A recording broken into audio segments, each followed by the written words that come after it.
Hello everyone, welcome back to my channel Mice Creations में मैं लता आप लोगों का स्वागत करती हूँ। तो फ्रेंड्स, अभी इवनिंग का टाइम है और मुझे ये 2 पैंट्स की कटिंग करके रखनी थी।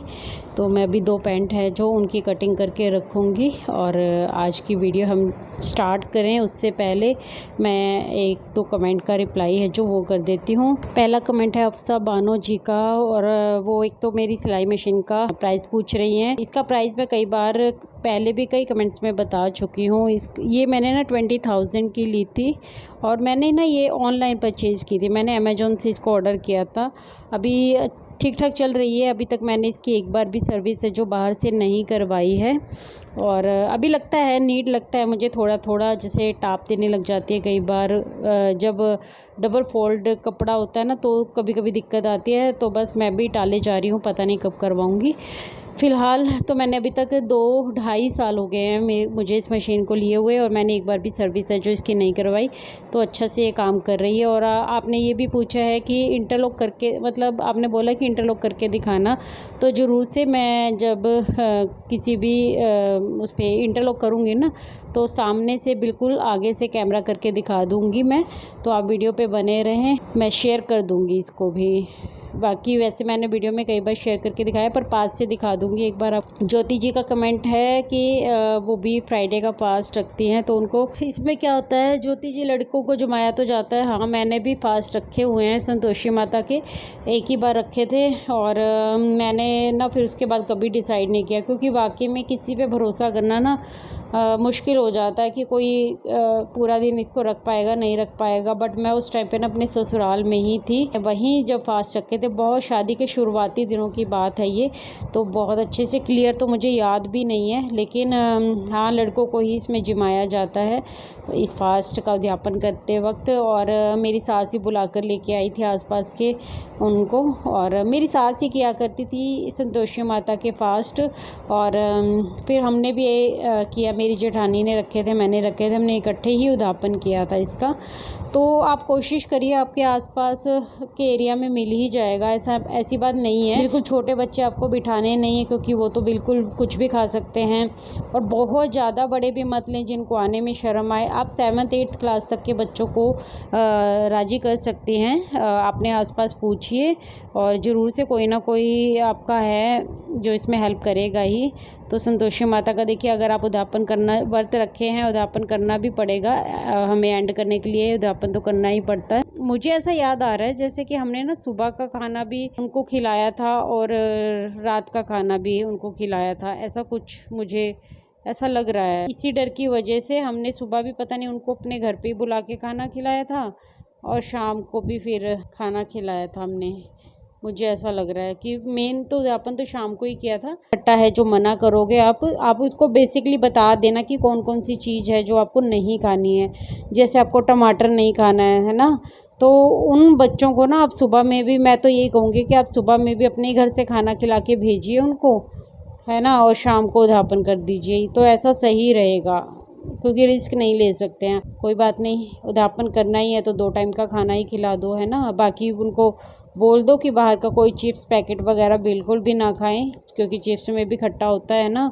तो चिप्स बिल्कुल भी ना खाएं, ग्रेप्स बिल्कुल ना खाएं, टमाटर बिल्कुल ना खाएं, दही बिल्कुल ना खाएं। बस इन 3-4 चीज़ों का आप उनको बोल दीजिए। और बाकी संतोषी माता, देखिए श्रद्धा होनी चाहिए, हमारी श्रद्धा सही है।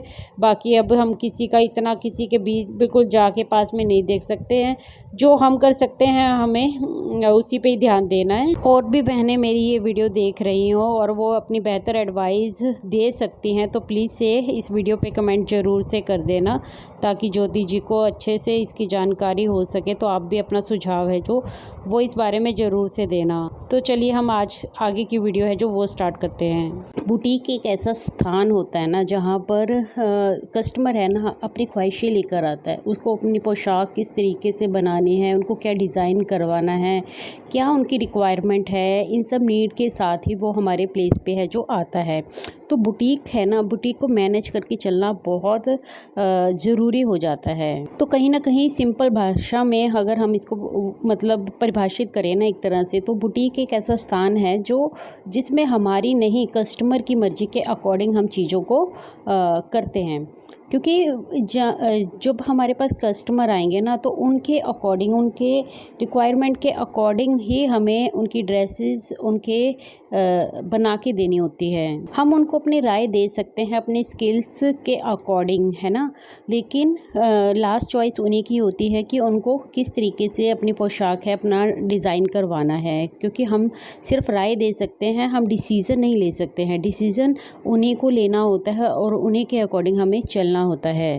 बाकी अपना माइंडसेट थोड़ा सा इस तरीके से रखना होता है कि हम मतलब कस्टमर की भी बात सुन लें और अपने स्किल्स को भी उनको दिखा सकें। बेहतर तरीका होता है अपने स्किल्स को दिखाने का भी, ताकि कस्टमर को आपकी चीज़ें अच्छी लगे। एक दो बार वो आपको देखेगा, आपकी राय उनको अच्छी लगेगी और फिर जब आप पोशाक पे उसको उतारेंगे वो भी उनको अच्छी लगेगी, तो उनका ट्रस्ट भी बिल्डअप होता है वहाँ पर। चलिए अब हम बात कर लेते हैं 5 ऐसे रूल्स की, टिप्स एंड ट्रिक्स की, जो हमारे बुटीक को खोलने से पहले हमें पता होना बहुत ज़रूरी है। देखिए, बुटीक में पहली जो टिप है ना वो होती है कि हम बुटीक कहाँ खोल रहे हैं।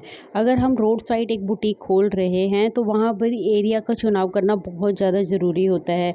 कोई भी एरिया ऐसा नहीं चुनना चाहिए जहाँ पर बस स्टॉप, स्टेशन, हॉस्पिटल्स ये आसपास हों और किसी गली के बीच में जाकर बिल्कुल आपका बुटीक पड़ता हो, ऐसा भी नहीं करना चाहिए अगर हम बाहर बुटीक है जो वो खोल रहे हैं। लेकिन अगर हम घर से बुटीक चला रहे हैं, अपना होम बुटीक चला रहे हैं, तो उसके लिए भी अगर आप घर से ही चला रहे हैं तो उसके लिए आपको थोड़ी सी एडवर्टाइजमेंट इस तरीके से करनी चाहिए ताकि लोगों को ज़्यादा से ज़्यादा आपके बुटीक के बारे में है जो जानकारी हो सके। तो उसके लिए आपको बाहर होल्डर वगैरह लगवाने पड़ेंगे, आपको एड्स देनी पड़ेंगी, लोगों तक मतलब आपको पहुंचानी पड़ेगी अपनी बात कि आपका बुटीक है, आप यहाँ से चला रहे हो। तो एरिया देखिए अच्छा होता है ना, एरिया पे बहुत ज़्यादा डिपेंड करता है। एरिया अच्छा होगा तो आपका बुटीक बहुत अच्छे से चलेगा। आपका अगर होम बुटीक भी चला रही है ना तो कोई दिक्कत नहीं, बट पॉइंट होता है कि आपके आसपास का माहौल कैसा है ना, आप किस एरिया में आपका घर है, तो उसके अकॉर्डिंग भी ना आपके बुटीक को बहुत फ़ायदा और नुकसान हो सकता है। क्योंकि बुटीक जब हम चलाते हैं ना तो नए नए होते हैं तो बहुत ज़्यादा लोगों को पता नहीं होता है, धीरे धीरे लोगों को पता चलना शुरू होता है। और अगर आपका काम भी अच्छा होता है तो आपका बुटीक बहुत अच्छे से रन करता है। और एरिया का होना, अच्छे एरिया का होना इसलिए ज़रूरी होता है कि उससे आपके इनकम पे असर पड़ता है। क्योंकि एरिया अच्छा होगा, कस्टमर अच्छे आएंगे ना, तो आपका है जो बुटीक अच्छे से ग्रो करेगा, है ना, आपकी इनकम सोर्स अच्छे से बढ़ेगी। और अगर वहीं आपका एरिया ऐसा होगा ना जहाँ पर लोग मतलब होता है ना माहौल, जैसे गांव का माहौल है, लोग बस 100-200 रुपये दे के ही आपसे काम करवाना चाहते हैं, तो वहाँ पर बुटीक आपका बहुत ज़्यादा ऊंचाइयों पे पहुँच नहीं पाएगा। तो इन सब चीज़ों का ध्यान रखना भी बहुत ज़्यादा ज़रूरी होता है। अच्छा, सेकंड जो पॉइंट निकल कर आता है वो होता है कि बुटीक को अकेले रन किया जा सकता है या फिर किसी कारीगर का होना बहुत ज़्यादा ज़रूरी होता है। देखिए, अगर आपको अच्छा खासा सिलाई की नॉलेज है ना तो आप बुटीक को अकेले भी रन कर सकते हैं। लेकिन डिपेंड करता है ना कि आपके पास कस्टमर कितने आ रहे हैं। बहुत ज़्यादा जब कस्टमर आपके पास आएंगे तो आप अकेले मैनेज नहीं कर पाओगे, तो किसी न किसी असिस्टेंट का होना बहुत ज़्यादा ज़रूरी हो जाता है। और बुटीक पे अगर आपको काम अच्छा से आता है तो आपको कारीगर की ज़रूरत नहीं पड़ेगी, फिर आप एक हेल्पर भी रख सकते हैं।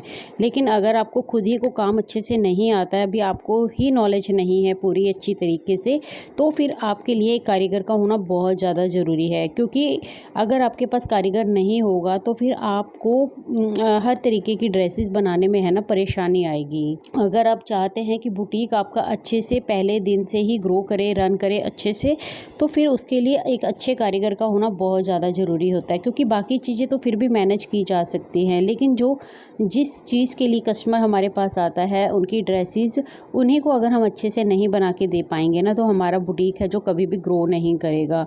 तो सबसे पहले इम्पॉर्टेंट जो स्टेप होता है ना इसका, वो यही होता है कि आपको काम है ना जो वो बहुत अच्छे से आना चाहिए। आपके काम में फिनिशिंग दिखनी चाहिए जिससे कस्टमर आपसे प्रभावित हो। फिर आपका ना जो बुटीक में ये चीज़ें भी ज़रूरी होती हैं कि आपने अगर घर में भी अपना बुटीक खोल रखा है ना तो आप उसको प्रॉपर तरीके से ना उस प्लेस की साज सजा कीजिए। मतलब जो रिक्वायरमेंट्स होती हैं एक बुटीक के अंदर वो सब आपको रखनी चाहिए। आपके पास एक कपड़े टांगने का स्टैंड ज़रूर होना चाहिए, है ना। आपने मेरे बुटीक में भी देखा है, ताकि आप जो भी ड्रेसेस बनाएं उसके ऊपर टांग सकें। और जब कस्टमर आपके पास आते हैं ना तो वो खुद से उन ड्रेसेस को देखते हैं, हाथ लगा लगा कर देखते हैं कि कहाँ कैसा इस पे डिज़ाइन बना हुआ है, क्या मतलब गला बना हुआ है। तो उनको ना इस तरीके से आइडियाज़ भी मिलते हैं, तो उनको लगता है कि प्रॉपर तरीके से इसने है ना जो अपने बुटीक को मैनेज कर रखा है। आपके पास एक अच्छी सिलाई मशीन होनी चाहिए जी, इंटरलॉक मशीन आपके पास ज़रूर से होनी चाहिए, है ना। पीको का काम आपके पास ज़रूर से होना चाहिए। ये 3 फैसिलिटी अगर आपके पास होती है ना तो आपको बुटीक में किसी तरीके की परेशानी नहीं आती है, क्योंकि कस्टमर जब भी आपसे कोई ड्रेस बनवाता है उसके लिए आपको इंटरलॉक होना करके देना और कई पीको करके देना बहुत ज़्यादा ज़रूरी हो जाता है। जैसे समर चल रहा है अभी, है ना, तो गर्मियों के सूट हैं, तो गर्मियों के सूट में गट्टे जो आते हैं ना वो कॉटन के आते हैं। उनके ऑलमोस्ट सभी कस्टमर होते हैं ना जो नीचे से पीको करवा के जाते हैं। तो अगर आपके पास पीको की फैसिलिटी है तो आप पूरा का पूरा सूट है जो उनको ड्रेस तैयार करके दोगे, है ना। अदरवाइज़ उनका काम आधा है ना जो बीच में रह जाता है, फिर वो उनको पीको के लिए दूसरे इंसान के पास जाना पड़ता है। तो अगर आपके ही प्लेस पे आपके बुटीक पर उसे सारी फैसिलिटी मिलेगी ना तो वो कस्टमर आपका रिलायबल कस्टमर बन जाएगा। वो ना आपको छोड़कर कहीं और नहीं जाने वाला, क्योंकि उनको एक ही स्थान पे ना सारी फैसिलिटी है जो वो मिल रही है। इसलिए सिलाई के साथ साथ एक इंटरलॉक और एक पीको का होना भी बहुत ज़्यादा ज़रूरी होता है। अगर आप ये करके देते हैं ना तो आपके पास कस्टमर बढ़ते भी हैं और रिलायबल भी बनते हैं। वो आपके पास ही फिर रहते हैं, वो कहीं नहीं जाते, क्योंकि उनको एक ही प्लेस पे सारी फैसिलिटी मिल जाती है। अब है तीसरा पॉइंट, और ये भी एक इम्पॉर्टेंट पॉइंट है, क्योंकि जब कस्टमर है ना आपके पास आपके बुटीक में आ रहा है, अगर आपने घर पे भी काम कर रहे हैं ना सिलाई का, तो भी आपके पास एक प्लेस ऐसा होगा जिसमें आपने अपना सब कुछ ज़रूरत की चीज़ों को रख रखा है। जैसे मान लो आपके पास एक कस्टमर आ रहा है अपना सूट सिलने देने के लिए, और उसके साथ 3-4 और भी उसके फैमिली मेम्बर्स हैं, है ना, या फिर इकट्ठे ही आ जाते हैं। जैसे मेरे पास होता है बहुत बार फ्रेंड्स मिलके ना इकट्ठे आ जाते हैं 4-5, तो उनके लिए ना बैठने की जगह आपके पास होनी चाहिए, है ना। एक इंसान आपको मतलब एक कस्टमर आपको नाप दे रहा है तो दूसरा है क्या खड़ा रहेगा वहाँ पर, नहीं ना, फिर वो एम्बैरेसिंग वाली फीलिंग हो जाती है। तो आपके पास चेयर कुर्सी इस तरीके से मतलब आपको सेटअप करके रखना है अपने रूम को, ताकि कोई भी आपके पास आ जाए तो आपको उसको बिठाने में दिक्कत का सामना ना करना पड़े। ऐसा नहीं है कि आप अपनी मशीन को कहीं भी लेकर अपना काम करते हैं और फिर कोई भी आपके पास आ जाए तो फिर आपको मतलब सारा अस्त व्यस्त हो जाए, मतलब आपको समझ में ना आए किसको कहाँ बिठाएं। तो ये सब चीज़ें नहीं करनी है। आपको एक रूम, अगर आपको होम बुटीक चलाना है ना तो आपको एक रूम ऐसा बनाना पड़ेगा जो सिर्फ़ और सिर्फ आपके सिलाई के ही काम आए, जिसमें आपने एक अच्छा खासा टेबल रखा हो आपकी सिलाई मशीन के लिए भी। देखिए मेरे बुटीक में मेरे रूम में आपने वीडियो के थ्रू देखा ही होगा कि मैंने किस तरीके से जो है सेटअप कर रखा है। मेरे पास कोई भी कस्टमर आता है तो मुझे दिक्कत नहीं होती है उनको बिठाने में भी किसी भी चीज़ के लिए। तो ऐसे ना सिचुएशन है जो एम्बैरेसिंग नहीं होती है। और अगर आप कहेंगे अपने होम बुटीक का टूर देने के लिए तो आप मुझे बताना, मैं वो भी जल्दी आपके लिए एक वीडियो ले आऊँगी। फोर्थ पॉइंट है कि अगर आपको इस काम को थोड़ा और बढ़ाना है, मतलब आपका मार्जिन इनकम का है जो वो बना रहे ना, उसके लिए आप थोड़े कपड़े हैं जो वो सेल करने के लिए रख सकते हैं, है ना। थोड़ी और मतलब कॉस्मेटिक की चीज़ें हैं आपके पास, नेल पेंट है ना, ज्वेलरी है, इस टाइप की चीज़ें भी अपने होम बुटीक में आप रख सकते हैं। होम बुटीक में हो या बाहर हो, दोनों में ये मतलब कर सकते हैं आप यूज़ ट्रिक। क्योंकि जब भी कस्टमर आपके पास आएगा ना, वो सूट सिलने देने के लिए आएगा तो उसको और 4 चीज़ें रखी हुई मिलेंगी, और अगर आप उनको भी सेल करते हैं ना साथ में तो इससे आपका इनकम में ग्रोथ होगी। अगर आपका बुटीक रोड साइड है ना तो आपका मतलब जो फ्रंट एरिया है ना वो इस तरीके का होना चाहिए, मतलब मिरर का होना चाहिए, ताकि आते जाते लोगों को है जो दिखाई देता रहे कि यहाँ पर सिलाई का काम है जो वो किया जाता है। ये बुटीक पे जब भी देखो हमेशा हमेशा काम चलता रहता है, कस्टमर की भीड़ लगी रहती है। तो इस तरीके से जब देखने को आते जाते लोगों को मिलता है ना, तो उससे भी है जो आप ग्रोथ है जो वो बढ़ती है बुटीक की। इसी के साथ आपके अंदर आपके एक मिरर है जो वो मतलब घर के अंदर नहीं, रूम के अंदर आपके एक मिरर का होना भी बहुत ज़्यादा ज़रूरी है। एक चेंजिंग रूम होना चाहिए। जैसे मैं होम बुटीक चलाती हूँ तो मेरा जो रूम है ना, उसी के साथ एक अटैच बाथरूम है ना। तो अगर मेरे पास 3-4 लोग इकट्ठे आते हैं तो किसी को चेंज करना है तो वो अंदर जाकर कर सकते हैं आराम से। तो ये फैसिलिटी भी होनी चाहिए आपके पास, क्योंकि जब भी कस्टमर आपके पास अपना बना हुआ ड्रेस लेने आता है, वो पहन कर देखता है तो उसको उसमें भी हिचकिचाहट ना हो, तो वो भी साथ में होना चाहिए फैसिलिटी। और आपके पास मिरर एक अच्छा खासा लंबा होना चाहिए, जिसमें वो देख के अपनी पोशाक को मतलब अपनी ड्रेस को देख के समझ सके कि उनकी ड्रेस कैसी बनी है, मतलब वो ट्राई कर सके। बेसिकली ट्राई रूम ज़रूर से होना चाहिए आपके पास। चलिए आ जाते हैं अब अपने लास्ट और 5th पॉइंट के ऊपर, जो बहुत इम्पॉर्टेंट है कि आपको बहुत अच्छे से ये आना चाहिए कि आपको कस्टमर के साथ डील कैसे करना है। कस्टमर के अकॉर्डिंग उनकी चीज़ों को उनकी ज़रूरतों का ख्याल रखते हुए ही अपने सेलिंग को बढ़ाना है। आप देखिए, प्रोडक्ट को सेल करना और अपने मार्जिन को बढ़ाना, उसमें इंक्रीज़ करना ना, ये भी एक दिमागी खेल होता है। इसमें है ना जो बहुत महत्वपूर्ण जो पॉइंट मतलब किरदार निभाता है ना, वो होता है आपका बोलने का तरीका। तो बोलने का तरीका कैसा है, आपका हाव भाव कैसे हैं, ये भी बहुत डिपेंड करता है आपकी सेलिंग को बढ़ाने में। देखिए, कोई भी शॉप क्यों ना हो, किसी भी तरीके का काम क्यों ना हो, अगर आप अच्छे से कस्टमर से डील करेंगे ना, तभी आपका बिज़नेस है जो वो ग्रो करता है। तो इस वीडियो में यही 5 पॉइंट्स को है जो मैंने कवर किया है। आगे भी ऐसी वीडियोस है जो मैं लेकर आती रहूँगी। आज की वीडियो आप लोगों को अच्छी लगी हो तो प्लीज़ इस चैनल को सब्सक्राइब कीजिए, वीडियो को लाइक कीजिए और शेयर कीजिए। कमेंट करके मुझे बताइए आज की वीडियो कैसी लगी आपको, और किस टॉपिक पे आप वीडियो चाहते हैं मुझसे, वो भी आप मुझे बता सकते हैं कमेंट सेक्शन में। मैं मिलती हूँ आपसे अपनी नेक्स्ट वीडियो में। तब तक के लिए take care, bye bye, thanks for watching guys.